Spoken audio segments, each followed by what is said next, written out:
దేవుని నామంలో మీ అందరికీ వందనాలు. ఆయన ప్రేమ మీకుందని, ఆయన ప్రేమలో మీరందరూ శక్తివంతంగా ఉంటున్నారని నమ్ముచూ ఉన్నాను. ఆయన ప్రేమ చాలా గొప్పది. ఆయన ప్రేమలో మనమందరం కూడా ఎప్పటికైనా మరణస్థానంలో ఉండేవాళ్ళమే. ఈరోజు 27వ కీర్తన కొన్ని భాగాలు 6 వచనాలు మనం దేవుడి యొక్క నామమును బట్టి చూద్దాం. ఆయన యొక్క నామంలో చాలా శక్తివంతమైన క్రియలు ఉంటాయని ఈ దావీదు మహారాజు మనకి రాస్తూ ఉన్న కీర్తన. ఈ భక్తుడు చెబుతూ ఉన్న మాట, యెహోవా నాకు వెలుగును రక్షణ అయి ఉన్నాడు. దేవుడట వెలుగు రక్షణ అయి ఉన్నాడట. వెలుగు రక్షణ అయి ఉన్న దేవుడు నిన్ను నన్ను కూడా కాపాడబోతున్నాడు. వెలుగుగా ఉన్న దేవుడు నిన్ను రక్షణకర్తగా దీవించబోతూ ఉన్నాడు. నా సహోదరి సహోదరుడా, నీకు వెలుగు రక్షణ ఉన్నప్పుడు నువ్వు ఒకరికి భయపడిన అవసరం ఏంటి? ఒక వ్యక్తికి భయపడతావు, ఒక క్రియలకు భయపడతావు, ఆలోచనలకు భయపడతావు. ఎందుకు అలా భయపడడం? అలా భయపడడం వల్ల నీ జీవితం మొత్తం కూడా భయంతోనే బ్రతుకుతూ ఉన్న ఆలోచనలు వచ్చేస్తాయి. వెనకాల నీ బిడ్డలు భయపడతారు, తర్వాత నీ కుటుంబం భయపడుతుంది, తర్వాత నీ స్నేహితులు భయపడుతూ ఉంటారు. దేవుడు నీకు వెలుగు రక్షణగా ఉన్నప్పుడు నువ్వు ఎవరికీ భయపడకూడదు, ఎప్పటికీ భయపడకూడదు. గుర్తుపెట్టుకొని నిరీక్షించాలి ఆయన కోసం. యెహోవా నా ప్రాణదుర్గము, నేను ఎవరికి వెరుతును? ఎవరికి? ఇది కూడా భయానికి సంబంధించింది, పారిపోవటం. ఆయన రక్షణ దుర్గము నీకు ఉన్నప్పుడు, ఆయన రక్షణ నీకు ఉన్నప్పుడు, ఆయన కాపుదల నీకు ఉన్నప్పుడు ఎందుకు వెళ్ళిపోతూ ఉంటావు? ఎందుకు పారిపోతూ ఉంటావు? దేవుడు నీ జీవితంలో గొప్ప రక్షణ కార్యాన్ని చేస్తున్నాడు.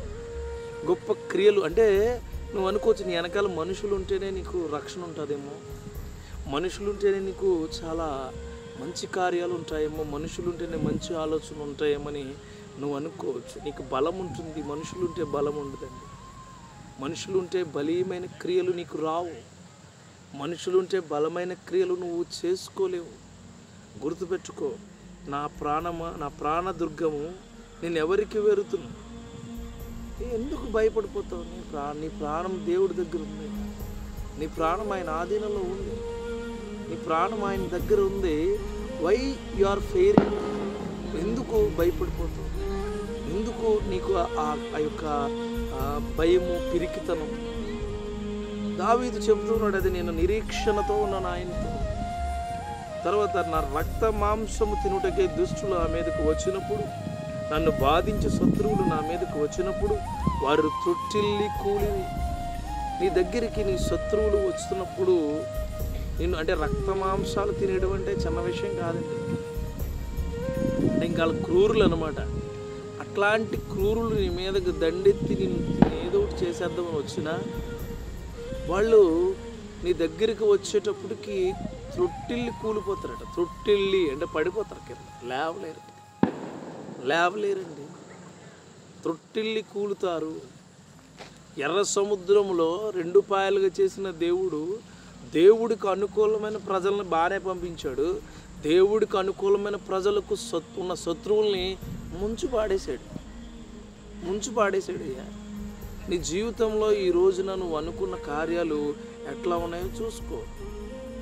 నీ శత్రువులు నీ దగ్గరికి నీ రక్త మాంసాలు తినడానికి వస్తున్నప్పుడు ఖచ్చితంగా తొట్టిల్లు కూలుతారు, వాళ్ళు కూలిపోతారు. ఉండలేరు వాళ్ళు. ఏమి నువ్వు అనుకుంటూ ఉండొచ్చు, చంపేస్తారేమో నన్ను, నా మీదకి, నా ఇంటి మీదకి వచ్చేస్తారేమో, నన్ను బ్రతకనెవరేమో, నా బ్రతికింతేనేమో, అయ్యో what will happen to me and next to ఎవరిని నేను అడగాలి, ఎవరు నాకు ఉంటారు, ఎవరు తోడలేరు నాకు, ఒకప్పుడు చాలా బలంగా ఉండేది నా దగ్గర అనే ఆలోచనలు నీకుంటే దేవుడు అంటున్నాడు, వాళ్ళు నీ దగ్గరకు వస్తూనే త్రొట్టిల్లి కూలుతారు. గుర్తుపెట్టుకో, మామూలుగా ఉండదు దేవుడితో. అసలు చాలా శక్తి ఉంటుందండి. సేవకులుగా మేము కానీ మాకు వచ్చిన బాధలు, ఇబ్బందులు కానీ, మేము చూసిన చాలా క్రియలు కానీ అట్లానే ఉంటాయి. త్రొట్టిల్లి కూలిపోయే శక్తి దేవుడు నీకిస్తున్నాడు. శత్రువులను త్రొట్టిల్లి కూలిపోయేలా చేయబోతూ ఉన్నాడు. అందుకని నువ్వు చాలా జాగ్రత్తగా ఉండు. నాతో యుద్ధం చేయుటకు దండు దిగినను నా హృదయము భయపడదు. నా మీదకి యుద్ధం రేగినను దీనిలో నేను ధైర్యము విడవకుంది. నేను అట్లాంటి నిరీక్షణ ఉండాలండి. Come on, I will do anything at any time. నేను చేస్తా, నా దేవుడు ఉన్నాడు నాతో, నా దేవుడు నాతో ఉంటాడు, నన్ను నడిపిస్తాడు, ఖచ్చితంగా నడిపిస్తాడు. ఎవరు ఏమనుకున్నా సరే, ఎవరు ఎన్ని ఆలోచనలతో ఉన్నా సరే, ఎవరు ఎట్లాంటి పరిస్థితుల్లో ఉన్నా సరే, నా దేవుడు నాతో ఉన్నాడు. నన్ను బాధించేవారు, నన్ను ఇబ్బంది పెట్టేవారు, నాతో యుద్ధం చేయాలని దండు దిగిపోతుంది అనమాట. చాలామంది నీ మీదకి కుట్రలు కుతంత్రాలు పన్నేసి నీ మీదకి చాలా స్వాడి కలిగిన సూటి కలిగిన బాణాలు వేసుకుని వచ్చేసారు అనుకోండి, వాళ్ళని ఎవరు ఏం చేయలేరు నీకు. అందుకే అంటాడు ఆయన, ఏమనంటాడు, నీ మీద రూపింపబడిన ఏ ఆయుధము వర్ధలు. నీకు ఆల్రెడీ నీకు ఒక అథారిటీ ఇచ్చాడు, ప్రార్థన అనే అథారిటీ. దేవుణ్ణి శక్తితో ప్రాధేయపడాలని అథారిటీ ఇచ్చాడు దేవుడిని. మంచి అథారిటీస్ దేవుడు నీకు ఇచ్చినప్పుడు ఎందుకు నువ్వు వెనక్కుంటావు? నిరీక్షణగా ఉండి ఆయన వైపు. నిరీక్షణ చాలా ముఖ్యం. దేవుడి మీద నిరీక్షణ ఉంచువారు చాలా ఇష్టమైన వారట, చాలా ఇష్టమైన వారు. ఆ నిరీక్షణ కలిగిన జీవితం నీకు ఉంటే నిన్ను దేవుడు శక్తివంతమైన దారులు గుండా నడిపిస్తాడు. గుర్తుపెట్టుకో. తర్వాత నా హృదయము భయపడదు, నా మీదకి యుద్ధం రేగినను దీనిలో నేను ధైర్యము విడవకుందును.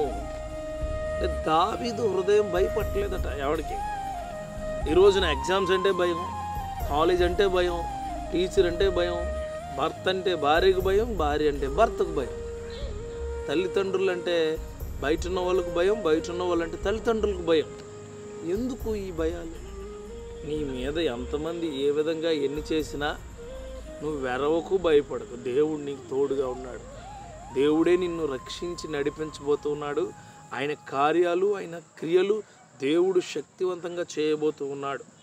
తర్వాత 4వ వచనంలో, యెహోవా యొద్ద నేను ఒక వరం అడిగి తిని దాన్ని నేను వెతుకుచూ ఉన్నాను.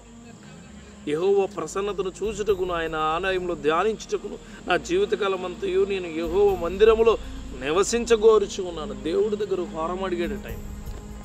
ఆ వరం ఏంటి? ఆయన చూడాలని, ఆయనతో మాట్లాడాలని, ఆయన దగ్గర నివసించాలని. నీకు ఉండాలంటిది ఆశ. రెండవది ఆశ. ఫస్ట్ది నిరీక్షణ అయితే రెండవది ఆశ. దేవుని దగ్గర ఒక వరం అడగాలి. నువ్వు అడుగుతావు ఒక వరం ఏంటి? నేను బాగుపడిపోలే, నేనే బాగుపడాలి, నేనే పాస్ అవ్వాలి, నాకే ఉద్యోగం రావాలి, నా కుటుంబమే బాగోవాలి, అయ్యో దేవుడు నాకే ఇవ్వాలని, నీకేమి ఇవ్వడని అలా అనుకుంటే స్వార్థపూరితమైన కోరికలేమీ ఇవ్వడండి దేవుడు. ఎందుకంటే ఆయన స్వార్థపరుడు కాదు, ఆయన స్వార్థపరుడు కాదు, ఆయన పక్షపాతి కూడా కాదు. గుర్తుపెట్టుకో. నీ జీవితంలో అనుకుంటావు నువ్వు అన్నీ నాకు కావాలి, అన్నీ నాకు ఇచ్చేయాలి, అన్నీ నన్ను చూసేయాలని అనుకుంటావు, కానీ అవన్నీ నీకు రావు ఇప్పటికీ. ఆయన దగ్గర ఒక వరం అడగాలి. ఆ వరం ఏమై ఉండాలంటే, చూడు, నేను ఆ వరం ప్రసన్నతను చూచుటకు, అంటే ఆయన ప్రసన్నత చాలా గొప్పదండి. చాలా ఈ వాక్యాలు మేము ఎలా వెళ్ళి చెప్పటం, అందరికీ చెప్పడం, అందరికీ బోధించడం, మా పనులు మేము చేసుకుంటూ బోధించడం అంటే ఆయన ప్రసన్నత కోసమే. ఆయన ప్రసన్నత మేము చూసాం, డైరెక్ట్గా మేము చూసాం. లైట్ వేసి చూపించమనండి, చూపించాడు ఉన్నాడు నీకు దేవుడు. నీకేమీ ప్రూఫ్లు ఏం చూపించడు, ఆయన క్రియలు జరిగిస్తాడు అంతే. గుర్తుపెట్టుకో. ఆయన ప్రసన్నత అంటే నువ్వు ఎక్కడికి వెళ్ళినా, ఏం చేస్తున్నా, ఎలా ఉన్నా ఆయన క్రియల్లో నువ్వు బ్రతుకుతూ ఉండడమే ఆయన ప్రసన్నత. ఆయన ఆలయంలో ధ్యానించుటకు, చర్చికి రెగ్యులర్గా వెళ్తారా? రెగ్యులర్గా ఆయన వాక్యాన్ని ధ్యానిస్తారా? నువ్వు ఎలా వెళ్తావంటే చర్చికి సాంప్రదాయ ప్రకారం వెళ్తావు, ట్రెడిషనల్. ఆదివారం వస్తే చర్చికి వెళ్ళాలని ఆలోచన ఉంటుంది, ఆదివారం వస్తే చర్చిలో ఉండాలని ఆలోచన ఉంటుంది, అంతే. అదొకటే. అట్లా ఉంటే నువ్వు ఎప్పటికీ అట్టనే ఉంటావు. ఆయన్ని జీవితాంతం ధ్యానించే కృప అడగాలి. ఆయన జీవితాంతం ఆయన మందిరంలో నివసించే కృప కావాలి. అలాంటి ఆశలు నీకు కలుగునుగాక. మొట్టమొదటి నిరీక్షణ అయితే, రెండోది ఆశ అయితే, మూడోది ఓదార్పు. చూడండి, ఓదార్పు మాటలు. నువ్వు చాలా ఇబ్బందికరమైన పరిస్థితుల్లో ఉంటే నీకు ఓదార్పు ఎవరైనా, అమ్మ ఉందనుకోండి, దగ్గరకు తీసుకుని ఓదారుస్తుంది ఒళ్ళో పెట్టుకుని. భార్య కూడా ఏం అవదులండి అని చెప్తుంది, భర్త కూడా ఏం అవడలేదని చెప్పి, స్నేహితులు అయితే నీకున్నాను లేరా, నేను నువ్వేం భయపడకలే అని చెప్తాడు. కానీ దేవుడు ఎలా చెప్తాడు చూడండి, ఓదార్పు. ఆపత్కాలమున ఆయన తన పర్ణశాలలో నన్ను దాచును. పర్ణశాల అంటే అన్నీ ఉంటాయి దాంట్లో, నీకు అన్నీ ఫీడ్ ఉంటుంది, తర్వాత నీకు కృప ఉంటుంది, గ్రేసు, శక్తి, స్పిరిట్ అన్నీ ఉంటాయి. ఆయన పర్ణశాల అంటే నీకు అసలు ఇబ్బంది ఏమి ఉండదు. ఆయన దగ్గర ఉంటే అన్నీ సేఫ్ అనమాట. సేఫ్గా ఉంటాం. ఆయన పర్ణశాలలో నన్ను దాచును, తన గుడారపు మాటున నన్ను దాచును. యేసుక్రీస్తు వారి గుడారము చాలా గొప్ప గుడారం. దాంట్లో స్వస్థత ఉంటుంది, మంచి విశ్వసనీయత ఉంటుంది, విశ్వాసం ఉంటుంది, కోరికలన్నీ తీరే విధంగా ఉంటుంది. చాలా గొప్ప విధానం ఉంటుంది ఆయన గుడారం. ఆయన గుడారం చాలా గొప్పది. అలాంటి ఓదార్పు కలిగిన మాటలు దేవుడు తప్ప ఇంకెవడు ఇవ్వలేడండి. నీ ఫ్రెండ్ చెప్తాడు, నేను ఉన్నాను కదా చూసుకుంటానంటాడు, నెక్స్ట్ ఫోన్ ఎత్తలేడు.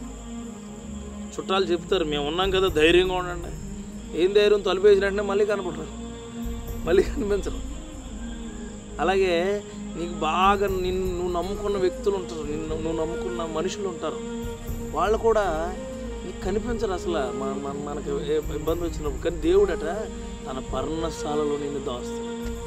నాకు ఒకసారి ఒక భయంకరమైన అపాయం వచ్చినప్పుడు అందరూ వదిలిపెట్టేసినప్పుడు దేవుడే కాచాడు, దేవుడే కాపాడాడు. దేవుడు తన పర్ణశాలలో నన్ను దాచాడు. చూడండి, ఇప్పుడు నన్ను చుట్టుకొని ఉన్న నా శత్రువుల కంటే ఎత్తుగా నా తల ఎత్తబడును. ఓదార్పులో దేవుడు ఇచ్చే మాట ఇంకోటి ఏంటంటే, శత్రువులు తల కంటే నేను గొప్పగా ఎత్తబడతాడట. అంటే చూడండి అంత శక్తివంతమైన మాట. ఈరోజు ఈ 6 వచనాల్లో 3 మాటలు చెప్పాను మీకు ఈ కీర్తనలో. మొట్టమొదటి మాట ఏంటి? నిరీక్షణ కలిగి ఉండాలి దేవుడి మీద. నిరీక్షణ. ఎంతమంది నీ మీదకు వచ్చినా, ఎంత నీకు అననుకూలంగా పనులు జరుగుతున్నా, ఎంత నీకు వ్యతిరేకమైన కార్యాలు జరుగుతున్నా దేవుడు యందు నిరీక్షణ ఉంచు. రెండోది ఆశ ఉండాలా. నేను దేవుడి దగ్గర ఉండాలా, దేవుళ్ళో ఉండాలా, దేవుడి క్రియల్లో ఉండాలా, ఆయన దగ్గర నివసించాలా, ఆయనే నాకు దేవుడే ఉండాలా అనే ఆశ నీకు ఉండాలా. మూడవది ఓదార్పు. ఎక్కడికి పారిపోవసరం లేదు, నువ్వు ఆయనే ఓదార్స్తాడు. నీకు ఆరోగ్యంగా బాగా స్వస్థత ఇస్తాడు, ఫైనాన్షియల్ స్ట్రగుల్స్ ఉంటే ఆయన అన్నీ సమకూరుస్తాడు, అన్నీ చేస్తాడు. ఈ 3 జీవితంలో చాలా ఇంపార్టెంట్. నిరీక్షణ ఇంపార్టెంట్, ఆశ ఇంపార్టెంట్, అండ్ చివరిగా ఓదార్పు ఇంపార్టెంట్. అలాంటి నిరీక్షణ కలిగిన మనుషులుగా, ఆశ కలిగిన మనుషులుగా, ఓదార్పు పొందే మనుషులుగా దేవుళ్ళో మీరందరూ ఎదుగుదురుగాక. ప్రార్థిద్దాం. పరిశుద్ధమైన ప్రభువా, మీకు వందనాలు. ఈ యొక్క 27వ కీర్తన ద్వారా మాతో చాలా మాటలు పంచుకున్నారు. చాలామంది వాక్యం వింటున్న వాళ్ళకి శత్రువులు ఇబ్బందులు ఎక్కువైపోయి ఉండొచ్చు ప్రభువా. వాళ్ళందరికీ కూడా నిరీక్షణ కలిగిన శక్తిని దయచేయండి ప్రభువా. వాళ్ళు ఒక ఆశతో ఉండాలనుకున్న ఆశలు ఉంటాయి, నెరవేర్చండి. వాళ్ళకు మంచి ఓదార్పు కలిగిన మాటలు ఇవ్వండి. ఇవన్నీ కూడా ఇచ్చి వాళ్ళ జీవితాల్లో వాళ్ళు కట్టబడే వ్యక్తుల్లో ఉండే కృపను దయచేయమని యేసు నామములో అడుగుచున్నాము తండ్రి. ఆమెన్. మిమ్మును మీ కుటుంబాన్ని దేవుడు బహుగా దీవించునుగాక. ఆమెన్.